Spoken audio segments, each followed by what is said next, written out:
Durante os 45 anos, mais ou menos, depois do final da Segunda Guerra, a Europa ficou dividida em dois campos armados. Os dois treinaram bastante para uma guerra que nunca aconteceu.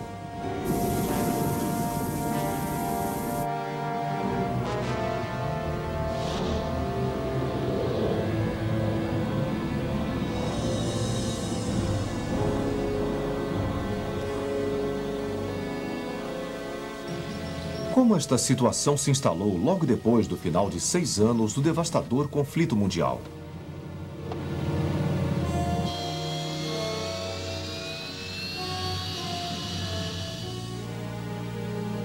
Em 1945, a maior parte da Europa, incluindo a Rússia Ocidental, estava em ruínas.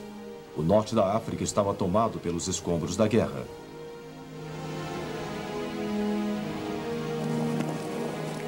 O sudeste da Ásia também estava devastado e sua economia em ruínas. A China sofreu terrivelmente. E poucas cidades japonesas tinham escapado da destruição pelos bombardeios americanos.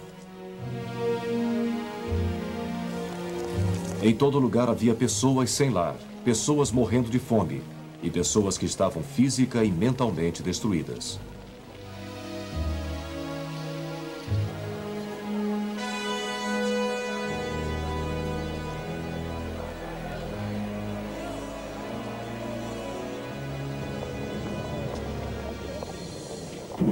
A Guerra Mundial de 1939 a 1945 tinha sido muito mais cruel que sua predecessora 25 anos antes.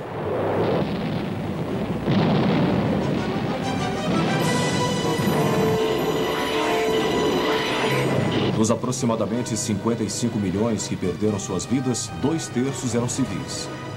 Assim, a necessidade de evitar conflitos armados entre as nações no futuro era muito mais premente do que tinha sido em novembro de 1918.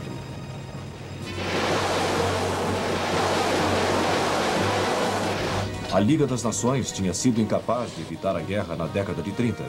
Então, o que poderia ser feito agora para evitar no futuro o que poderiam ser conflitos mais destruidores?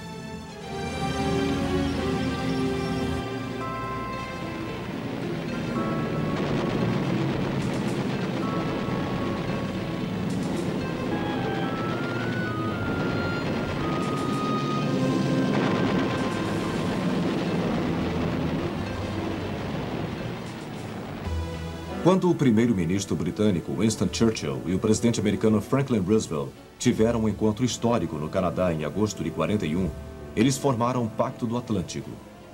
Neste pacto, eles declaravam suas esperanças para uma paz que iria proporcionar a todas as nações os meios de viver em segurança dentro de suas próprias fronteiras. E foi deste documento que nasceu a Organização das Nações Unidas, ONU. Em janeiro de 1942, nada menos de 26 nações que estavam em guerra com as potências do eixo assinaram o original da Declaração das Nações Unidas. Antes do final da guerra, mas 21 iriam assinar. Em Dumbarton Oaks, uma casa de campo nos arredores da cidade de Washington, a estrutura das Nações Unidas foi montada. A cidade de São Francisco, na costa oeste americana, testemunhou o terceiro e último passo rumo à criação das Nações Unidas. Uma conferência de 50 nações, mais uma vez todas em guerra com as potências do eixo, se reuniu aqui em abril de 1945 para formar o Pacto das Nações Unidas, o projeto para a futura paz mundial.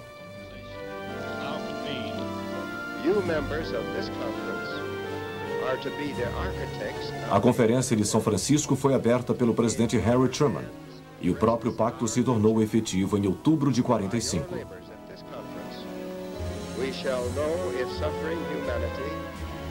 O próprio Truman resumiu a motivação fundamental das Nações Unidas. Ele disse, se não queremos morrer juntos na guerra, então temos que aprender a viver em paz.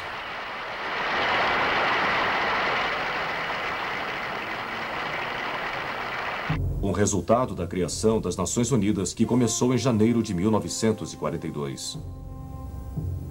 Informações sobre atrocidades nos territórios ocupados pelos países do eixo fizeram com que os governantes presentes em Londres avisassem que isso seria punido através da justiça organizada.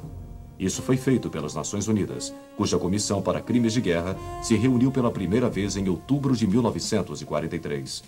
Naquele mesmo mês, a América, a Inglaterra e a União Soviética avisaram a Alemanha que a maioria de seus criminosos de guerra seriam julgados por seus crimes.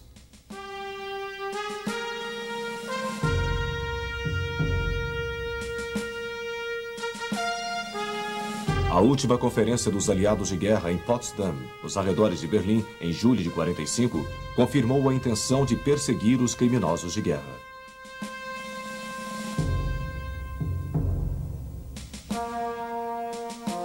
Os membros sobreviventes da hierarquia nazista foram levados para Nuremberg, no sul da Alemanha. Seu estádio havia abrigado espetaculares reuniões, mas agora todos os símbolos nazistas foram removidos.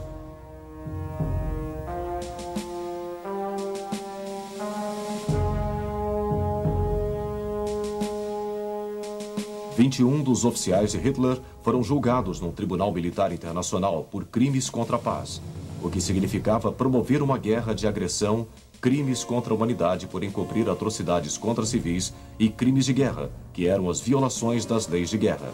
O julgamento começou em novembro de 1945 e durou 11 meses.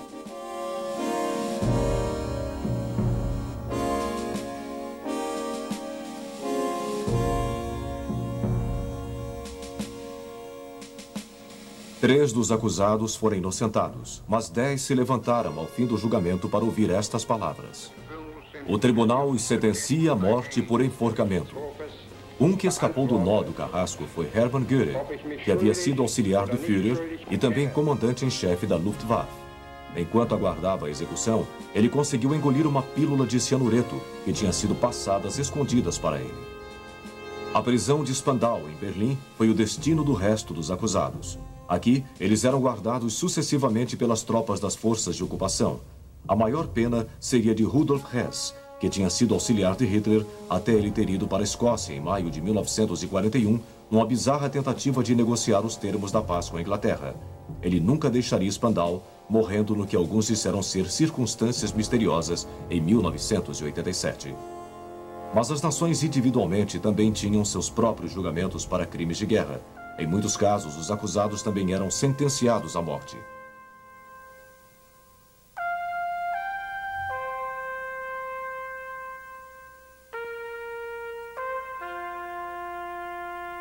Alguns dos guardas do campo de concentração Belsen, tanto homens quanto mulheres, e Fritz Kremer, seu comandante, foram enforcados pela Inglaterra.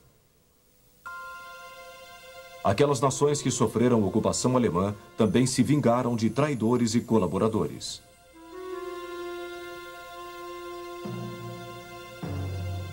A Noruega julgou e executou Vidkun Quisling, o homem que encorajou os alemães a invadirem seu país em 1940. A França julgou e aprisionou o antigo herói nacional Marechal Henri Pétain, que tinha chefiado o governo de Vichy depois da queda da França em junho de 1940. Do outro lado do mundo, um sistema semelhante de julgamentos de crimes de guerra se estabeleceu no Japão. O general Hideki Tojo, que como primeiro-ministro tinha levado seu país à guerra, tentou cometer suicídio antes de ser julgado.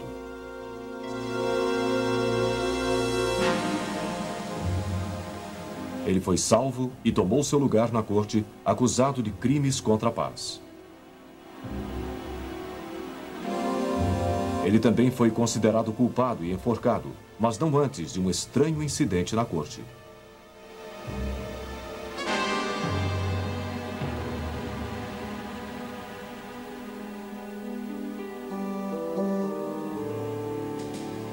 Outro que recebeu a pena de morte foi o Tigre da Malásia, o general Tomiyuki Yamashita, por crimes cometidos enquanto comandava as Filipinas durante sua libertação pelos americanos em 1944. Os julgamentos por crimes cometidos durante a guerra continuam até hoje, especialmente em Israel, onde o desejo de punir aqueles envolvidos no Holocausto permanece forte.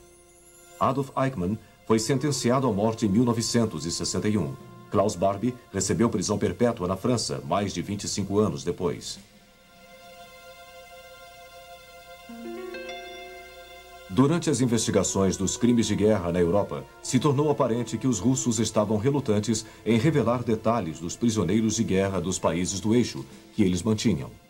Esta foi a única indicação da piora das relações entre eles e os aliados ocidentais. Na verdade, as reuniões no pós-guerra imediato das forças de ocupação da Alemanha mostraram que os russos estavam se tornando incrivelmente não cooperativos. Um dos primeiros a perceber a crescente seriedade da situação da Europa no pós-guerra foi o antigo líder britânico Winston Churchill, que no início de 1946 fez uma série de conferências nos Estados Unidos. No discurso para uma plateia, na maioria estudantes, em Fulton, no Missouri, em 5 de março, fez esta afirmação: de Stettin, no Báltico, até Trieste, no Adriático, uma cortina de ferro desceu por sobre o continente.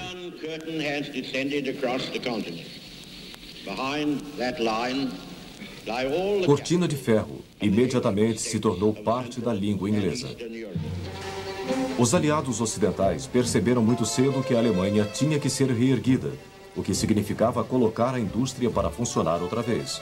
O principal exemplo disso foi a ressurreição da fábrica Volkswagen, criada por Hitler para produzir carros populares. O Besouro, também conhecido no Brasil como Fusca, provou ser um dos carros mais populares dos últimos 50 anos e ainda é visto nas estradas de hoje.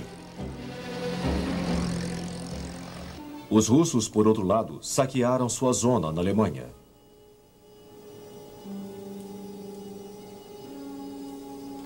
O pior viria em junho de 1946, quando os russos forçaram os aliados ocidentais a concordar em impedir o movimento dos alemães de sua zona para o oeste. O resultado foi uma fronteira interna na Alemanha, uma cerca que dividia a Alemanha em duas. Isto era contra o que os aliados tinham concordado durante a guerra, que a Alemanha devia ser tratada como um país. Nesta época, as forças armadas ocidentais voltavam para casa para ser desmobilizadas. As que ficaram na Alemanha eram vistas como meras forças policiais para apoiar os governos militares zonais. Havia, entretanto, poucas indicações de que a União Soviética estava dando um passo significativo no sentido de reduzir sua vasta máquina militar dos tempos de guerra.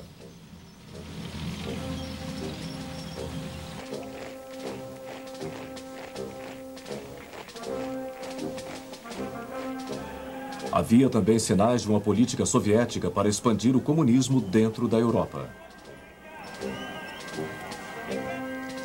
A Grécia já havia sofrido uma amarga guerra civil quando grupos de resistência comunista tentaram derrubar o governo logo após a retirada das forças alemãs ao final de 1944.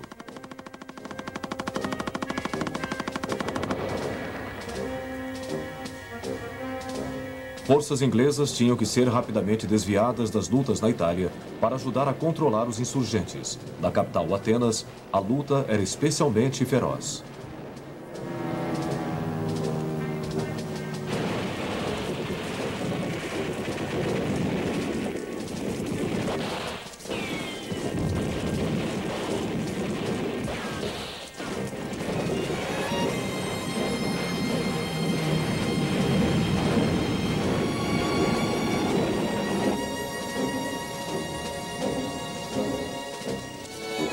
Finalmente, em janeiro de 1945, um cessar-fogo foi conseguido, mas a pedido do governo grego, as tropas inglesas permaneceram.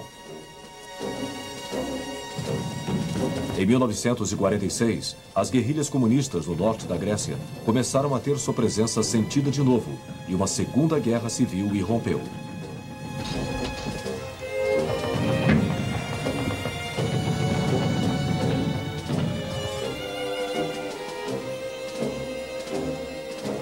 A Grécia reclamou com a ONU que as guerrilhas recebiam assistência da Bulgária, da Albânia e da Iugoslávia, todos estes com governos agora comunistas.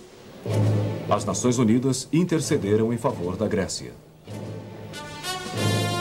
Na Turquia também havia muitos movimentos comunistas e suas forças armadas pouco equipadas não estavam em posição de resistir às temidas incursões feitas pela União Soviética através da sua fronteira comum.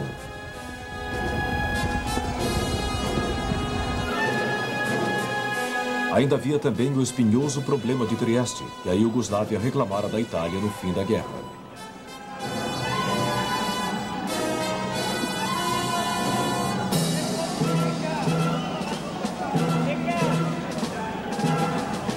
O perigo de conflito entre os iugoslavos e os aliados ocidentais foi evitado através da declaração do território livre de Trieste, policiado por tropas americanas, inglesas e iugoslavas.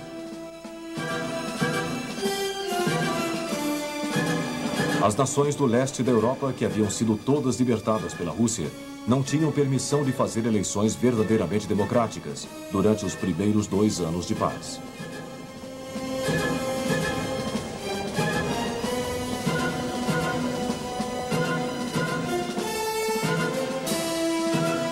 O resultado foi que governos comunistas assumiram o poder na Albânia, Polônia, Hungria, Romênia e Bulgária. Em março de 1947, o presidente Truman, num discurso ao Congresso americano, anunciou uma nova política para enfrentar a situação cada vez pior. Os Estados Unidos dariam ajuda econômica e militar a qualquer nação ameaçada por outro país. Os primeiros beneficiados foram a Grécia e a Turquia. A doutrina Truman seria a pedra fundamental da política externa americana pelos próximos 20 anos ou mais. Mas a Europa Ocidental ainda estava lutando para reparar o dano, tanto físico como econômico, de 1939-45. Aos olhos americanos, foi isso que a fez vulnerável à expansão do comunismo. Consequentemente, em junho de 47, o general George C. Marshall, chefe da equipe americana na época da guerra e agora secretário de Estado, anunciou que os Estados Unidos estavam preparados para oferecer apoio econômico para ajudar os países europeus a se reerguerem. O Plano Marshall, como ficou conhecido, foi vigorosamente aceito pelos países da Europa Ocidental.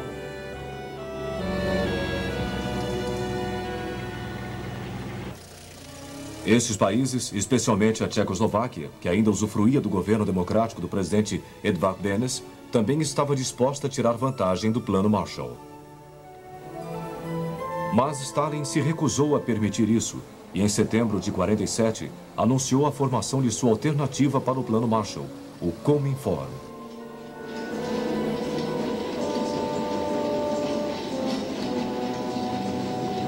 Mas os dias da Tchecoslováquia como democracia estavam contados.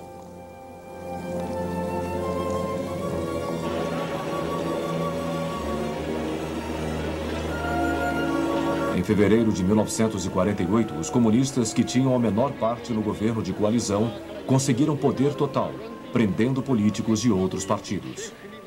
O clímax chegou em março, quando o ministro das Relações Exteriores, Jan Masaryk, filho do primeiro presidente da Tchecoslováquia e que tinha sido preparado para cooperar com o novo governo, morreu ao cair de uma varanda.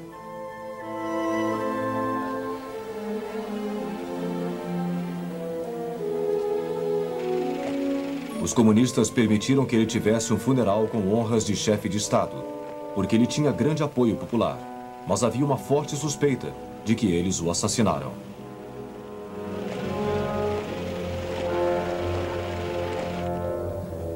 O presidente Benes permaneceu no cargo até junho, quando sua aversão aos comunistas e a saúde debilitada levaram à sua renúncia.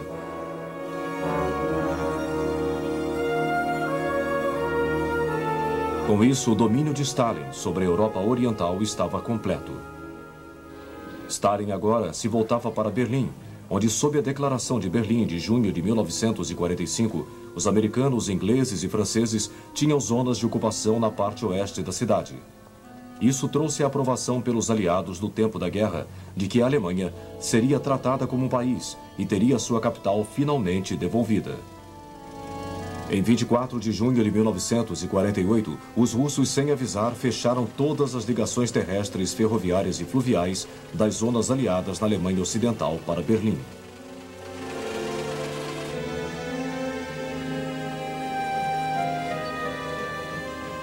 Isso significava que não só Berlim Ocidental estava isolada do mundo exterior, mas seus habitantes enfrentariam a fome.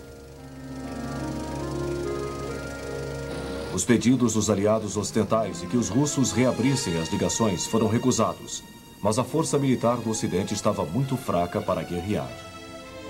Todavia, os aliados ocidentais não seriam forçados a se retirar de Berlim Ocidental. Eles então resolveram manter suas zonas na cidade, reabastecendo-as inteiramente pelo ar. Assim começou a ponte aérea de Berlim, um dos desafios mais notáveis encarados pelo poderio aéreo que o mundo já conheceu. Durante quase 11 meses, a Força Aérea Americana e a RAF, a Força Aérea Britânica, fizeram voos sem escala entre os aeroportos de Gatow e Tempelhof de Berlim, que se tornaram os mais movimentados do mundo. Os aviões entregavam tudo, desde comida, passando por sabão e suprimentos médicos, até combustível líquido e, principalmente no inverno, carvão.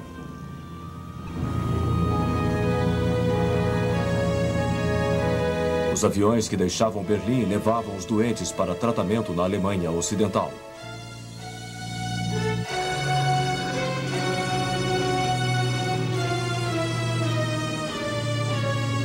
E assim o povo de Berlim Ocidental sobreviveu, mesmo tendo sido forçado a derrubar a maioria de suas árvores para transformar em combustível.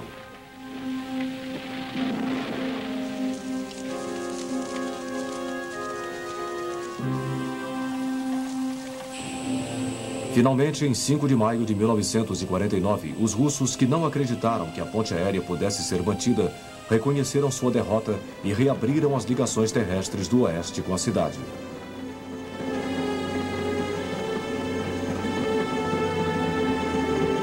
Os berlinenses ocidentais puderam respirar outra vez, mas mesmo antes da ponte aérea de Berlim, o Ocidente tinha começado a mostrar maior solidariedade.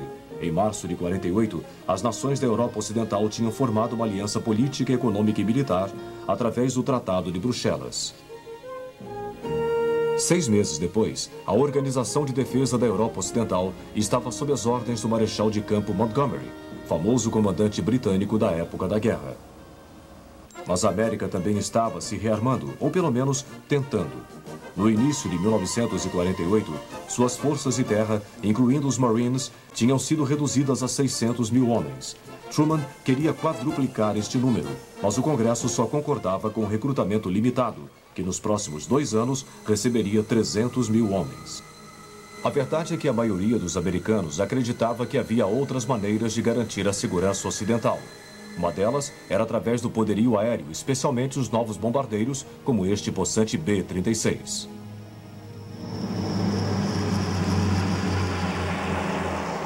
Outra era a bomba atômica, que no final de 1948 somente os americanos ainda possuíam, e que tinha demonstrado seu impressionante poder destruidor em agosto de 1945 contra o Japão.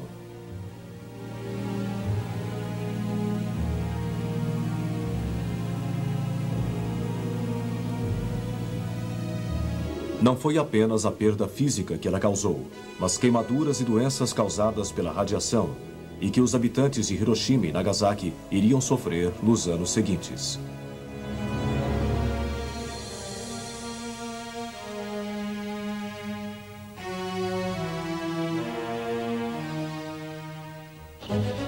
Mas era importante que os Estados Unidos estivessem militarmente prontos para defender a Europa Ocidental.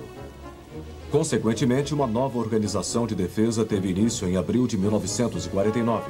Era a Organização para o Tratado do Atlântico Norte, OTAN, cujos 12 signatários iniciais foram Estados Unidos, Canadá e os países da Europa Ocidental, incluindo Noruega, Dinamarca, Islândia, Itália e Portugal.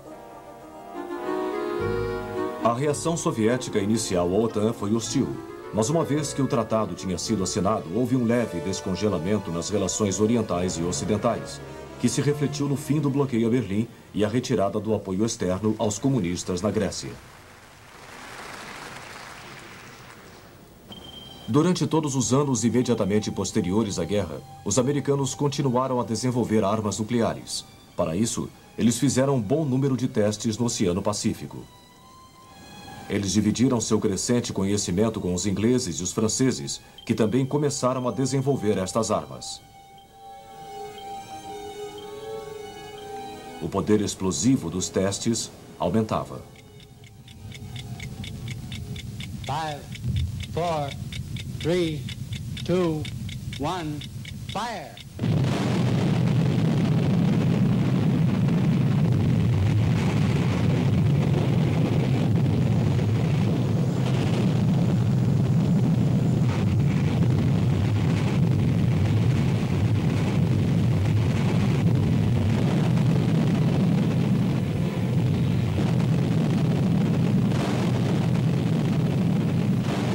Mas em 29 de agosto de 1949, os russos realizaram com sucesso um teste com uma bomba atômica.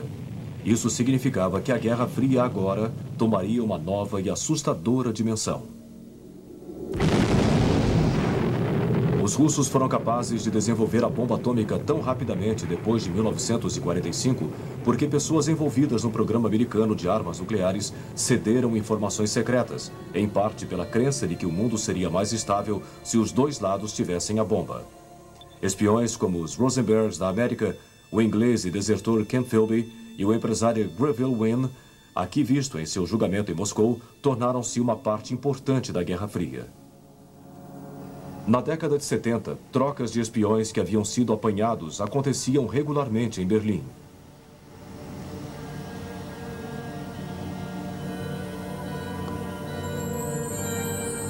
Mas havia outros métodos de obter informações, incluindo aviões para grandes altitudes, como este U-2 americano, que usavam câmeras especiais para fotografar instalações militares.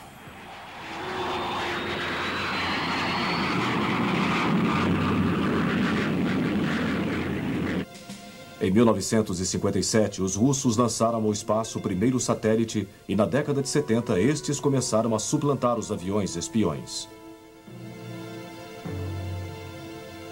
Numerosos julgamentos no leste da Europa foram feitos como propaganda para expor as intenções capitalistas no bloco comunista. Nos Estados Unidos, o senador Joseph McCarthy levou a nação à histeria no início dos anos 50 com suas acusações de infiltração comunista em todos os setores.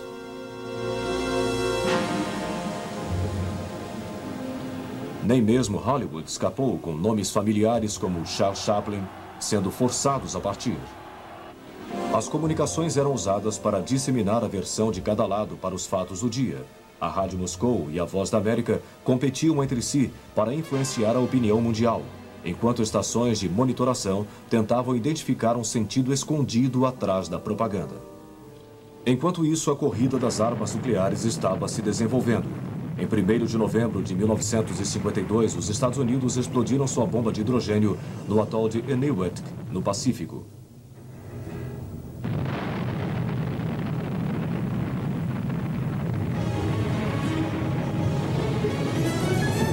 Seu poder destrutivo era muitas vezes maior do que o das bombas usadas contra o Japão em 1945.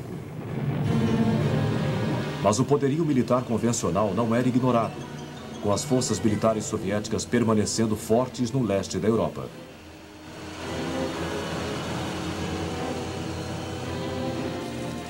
A Organização para o Tratado do Atlântico Norte, OTAN, por esta razão, começou a fazer um esforço concentrado em 1952 para fortalecer suas próprias forças, especialmente na Alemanha Ocidental, que era vista como sendo a mais ameaçada. Aqui, em contraste com a Alemanha Oriental, a economia fazia uma recuperação notável e logo seria uma das mais fortes da Europa. Em 1953, Joseph Stalin, ditador da Rússia durante quase 30 anos, morreu.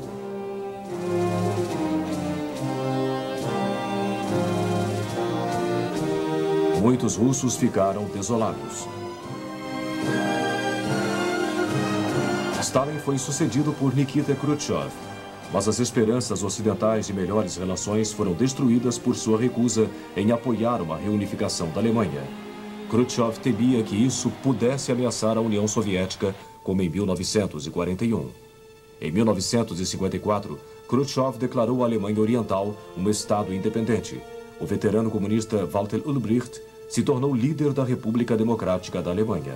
No ano seguinte, a Alemanha Ocidental também alcançou sua total independência no comando do chanceler Konrad Adenauer, como República Federal da Alemanha, e também se tornou membro da OTAN. As tropas alemãs juntaram-se aos seus aliados da OTAN em defesa de sua nova república, enquanto Moscou, em retaliação, formou o Pacto de Varsóvia, com todos os países comunistas, exceto um. Em 1948, o presidente Tito da Iugoslávia rompeu relações com a União Soviética por causa da interferência indevida em assuntos do seu país e manteve as forças armadas fortes para defender a integridade da Iugoslávia. As relações com a União Soviética melhoraram depois da morte de Stalin, mas Tito manteve sua política de não alinhamento.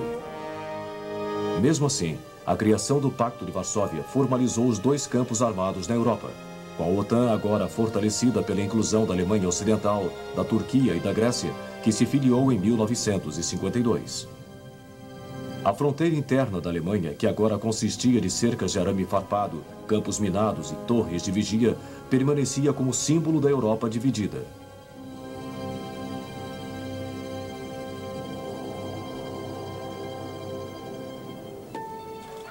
Mas nas nações satélites do leste da Europa, nem todos estavam satisfeitos com a mão de ferro de Moscou.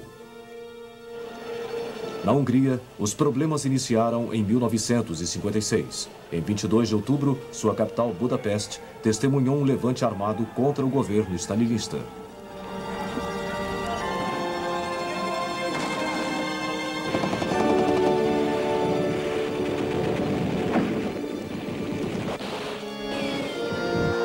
Eles foram vitoriosos e uma nova administração tomou o poder sob a bandeira do comunismo com uma face humana. Mas em julho de 1956, o presidente Nasser, do Egito, nacionalizou o canal de Suez. Os ingleses e franceses, seus proprietários tradicionais, juntaram a força-tarefa e ocuparam seu lado norte no início de novembro. Aproveitando-se desta crise, Moscou invadiu a Hungria com seus tanques em 1º de novembro e rapidamente abafou o movimento de libertação.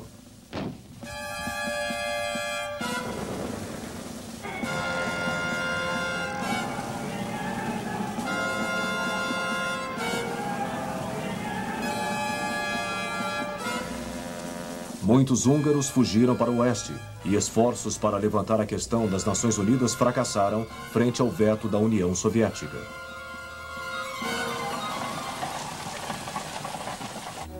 Mas apesar de Suez, havia pouco que o Ocidente pudesse fazer.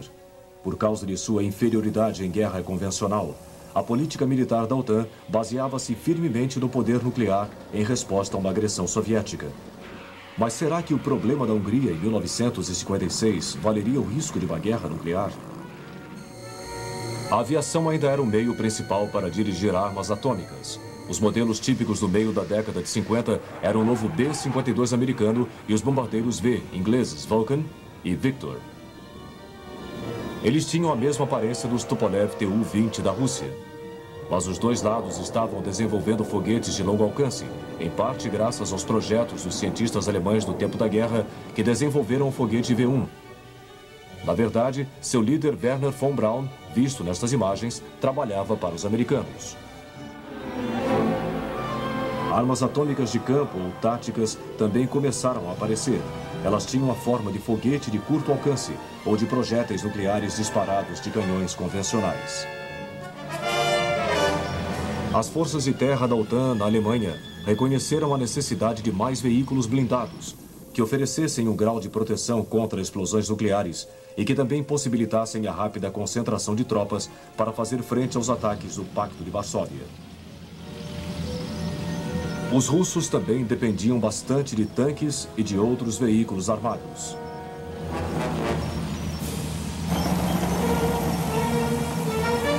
Eles aplicavam muitas das táticas de Blitzkrieg, desenvolvidas entre 1942 e 1945. Na realidade, seu objetivo era alcançar o canal inglês em apenas 10 dias após cruzar a fronteira interna alemã. Inicialmente, eles viam as armas nucleares como um apoio útil à sua estratégia.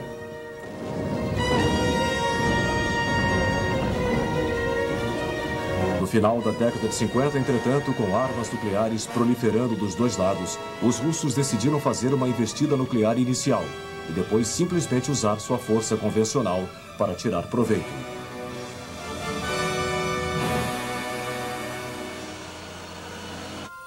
Cuba foi o cenário da primeira e mais séria crise nuclear da Guerra Fria. Em 1959, guerrilhas comunistas tinham derrubado o governo. Elas eram lideradas por Fidel Castro. 2 anos mais tarde, a América, horrorizada com o regime comunista em seu quintal, patrocinou refugiados interessados em derrubar Castro. O resultado foi uma desastrosa tentativa de desembarcar uma força de exilados na Baía dos Porcos, em Cuba.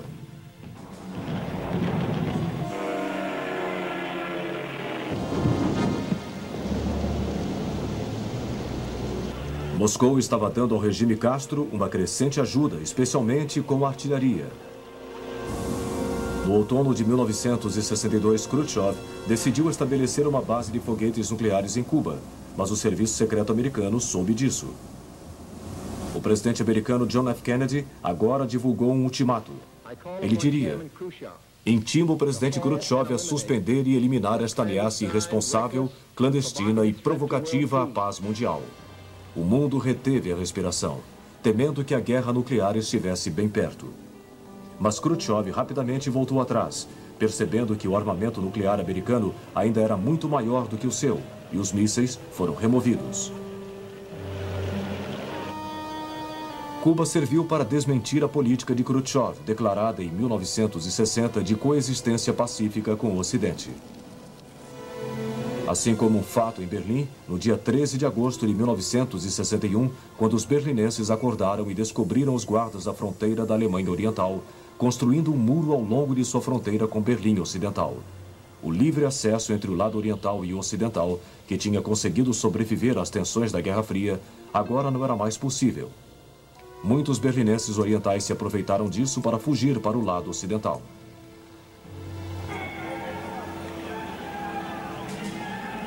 Alguns continuaram tentando e conseguiram, mas muitos foram baleados pelos guardas da fronteira.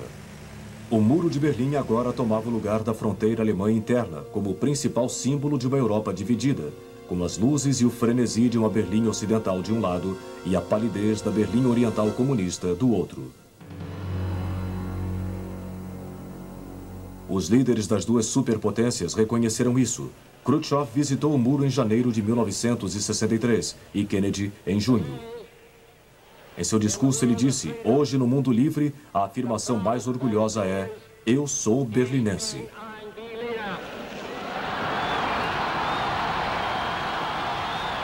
Em pouco mais de um ano, os dois desapareceriam do cenário mundial. O presidente Kennedy foi assassinado em 22 de novembro de 1963, quando visitava Dallas, no Texas, e Khrushchev foi deposto por Alexei Kosygin e Leonid Brezhnev em outubro de 1964. Agora, a atenção americana começou a se dirigir para o que seria a longa agonia do Vietnã.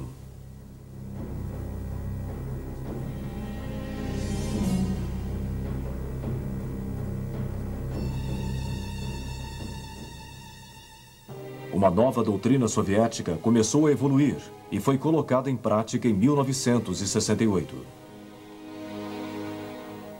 No início daquele ano, na Tchecoslováquia, Alexander Dubček forçou o primeiro-ministro stalinista a renunciar e tomou as rédeas do poder. Esta atitude ficou conhecida como a Primavera de Praga, uma liberalização repentina no país.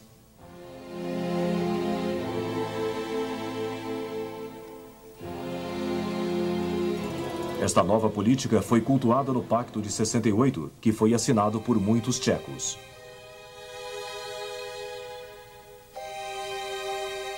O regime liberal não agradou a Moscou e o Pacto de Varsóvia iniciou manobras nas fronteiras tchecas.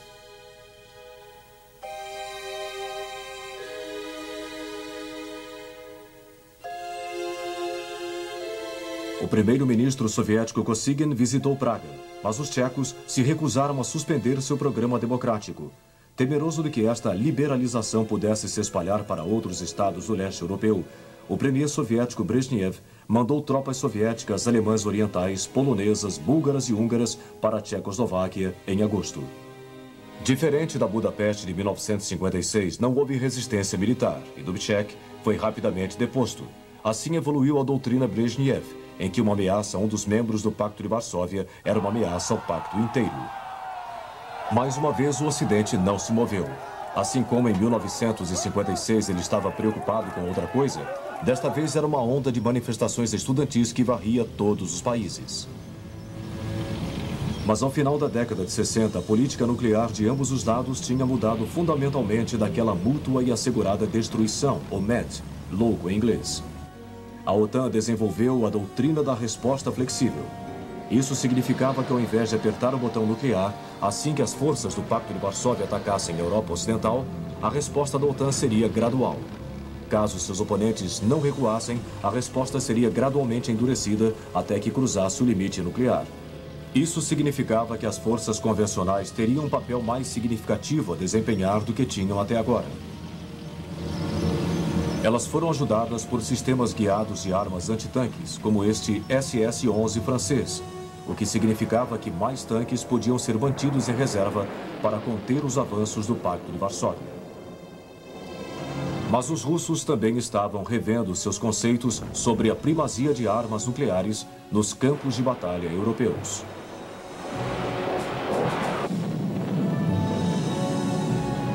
Eles também perceberam a crescente sofisticação do armamento da OTAN e produziram seus próprios mísseis antitanques e helicópteros de ataque, assim como tanques mais poderosos.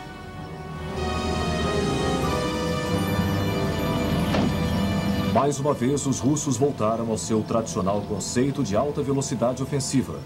Se fosse rápido bastante, ele poderia, em conjunto com forças especiais, passar pelas armas nucleares táticas da OTAN antes que elas pudessem ser usadas, e assim ganhar a guerra sem torná-la nuclear.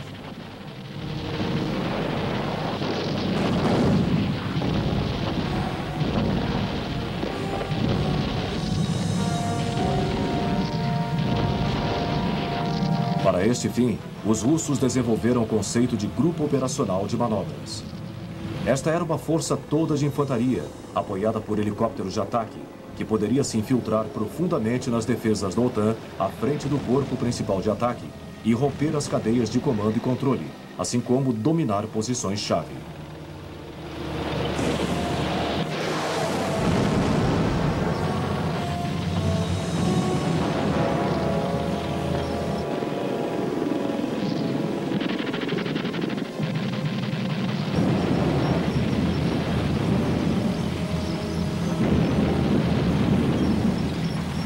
Mas enquanto os dois lados estavam tentando retardar o uso de armas táticas nucleares no campo de batalha, o arco estratégico nuclear continuava a fazer sombras sobre a Europa e a América do Norte. As formas principais de envio continuavam sendo os aviões e os mísseis terra-a-terra, mas agora havia se juntado a eles uma terceira, o submarino balístico nuclear. Estava formada a tríade nuclear estratégica. Ela era baseada na teoria de que todos os meios de disparo não poderiam ser controlados ao mesmo tempo, assim mantendo o que se chamava de capacidade de segundo ataque. Mas na década de 70, os dois lados começaram a reconhecer que possuíam muito mais armas nucleares do que o necessário. Não só a corrida às armas nucleares estava aumentando em tensão, como se tornava cada vez mais dispendiosa para se manter.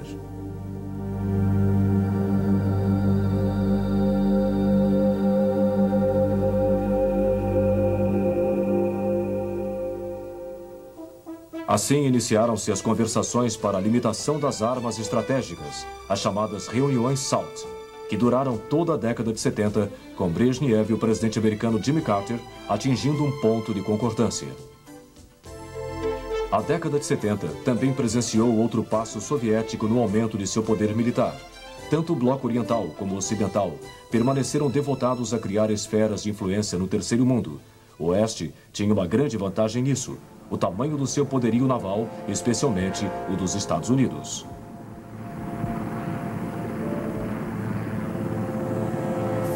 A Marinha Russa, em virtude de seu limitado acesso aos oceanos, sempre tinha tido a pior relação nas Forças Armadas.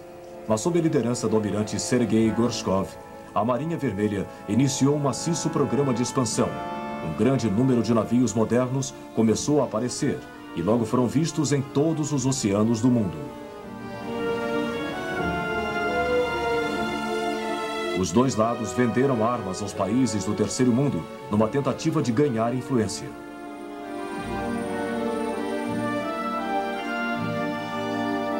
Conflitos como as guerras do Oriente Médio possibilitaram que estas armas fossem testadas no campo de batalha. Uma outra maneira de ganhar influência era através de representantes de guerras. Assim, Moscou financiou o envio de um grande número de tropas cubanas para Angola na década de 70 para ajudar a retirar a presença colonial portuguesa de lá e assim estabelecer um regime marxista.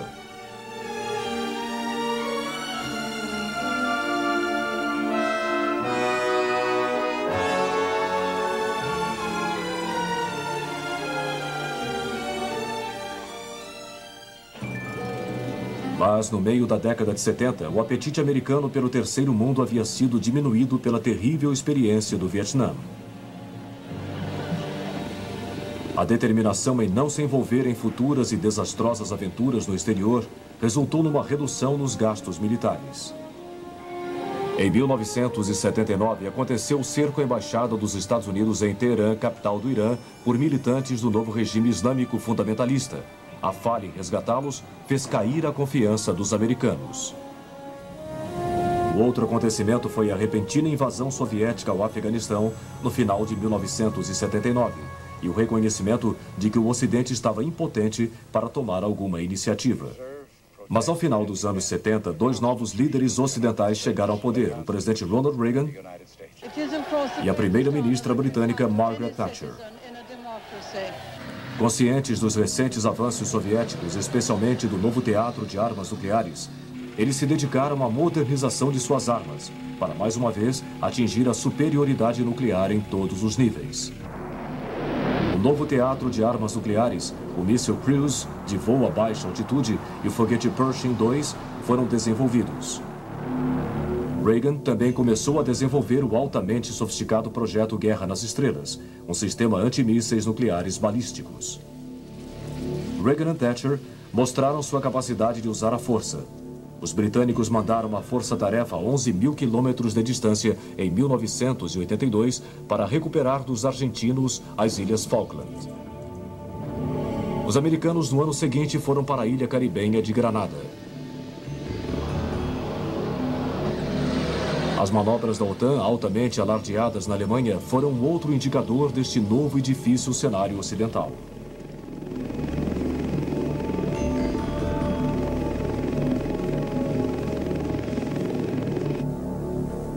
Em contraste, os russos se encontraram sem saída no Afeganistão, que estava se tornando outro Vietnã. Colheitas ruins aumentaram seus problemas. Os problemas com a economia aumentavam, conforme a União Soviética se esforçava em acompanhar a tecnologia armamentista do Ocidente. Brezhnev morreu em 1982. O novo premier, Yuri Andropov, morreu 2 anos depois, e o seu sucessor 1 ano depois. Mikhail Gorbachev, um homem muito mais jovem, subiu ao poder.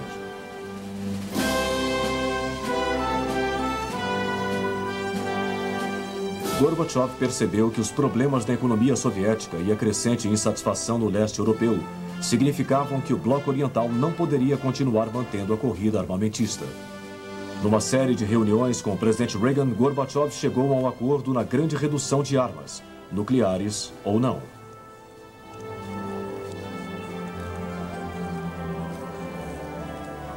Ele também apresentou uma nova política chamada Glasnost, ou mais transparência no governo da União Soviética, combinada com uma crescente liberalização.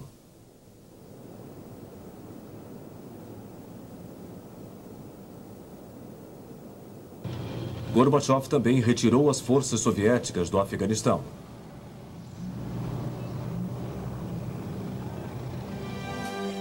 Mas a Europa Oriental não seguiu, mantendo governos comunistas de linha dura, especialmente na Alemanha Oriental.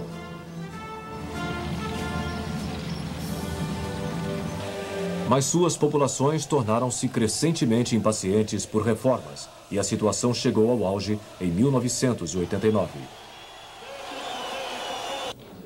Na maior parte dos países da Europa Oriental, forças democráticas ganharam controle sem violência, como na vitória de Lech Wałęsa, na Polônia, e Václav Havel, na Tchecoslováquia. Mas na Romênia, a queda do ditador Nicolae Ceausescu foi sangrenta, especialmente em Bucareste, a capital.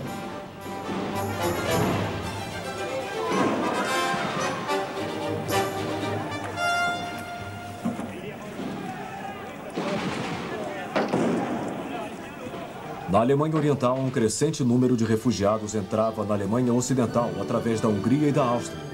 Incapaz de controlar o êxodo, o presidente Erich Honecker renunciou, mas os acontecimentos haviam ido longe demais para que seu sucessor retomasse o controle. Em 9 de novembro de 1989, o governo da Alemanha Oriental concordou em liberar o acesso entre Berlim Oriental e Ocidental. No dia seguinte, multidões se juntaram no Muro de Berlim e começaram a derrubá-lo. Apesar da OTAN só ter declarado o fim da Guerra Fria em junho de 1990, as multidões no portão de Brandenburg, em Berlim, sabiam que a ameaça da guerra havia recuado para além do horizonte e rejubilavam-se pela antevisão de uma nova era de paz e cooperação. A década seguinte, entretanto, rapidamente revelaria novas tensões e conflitos.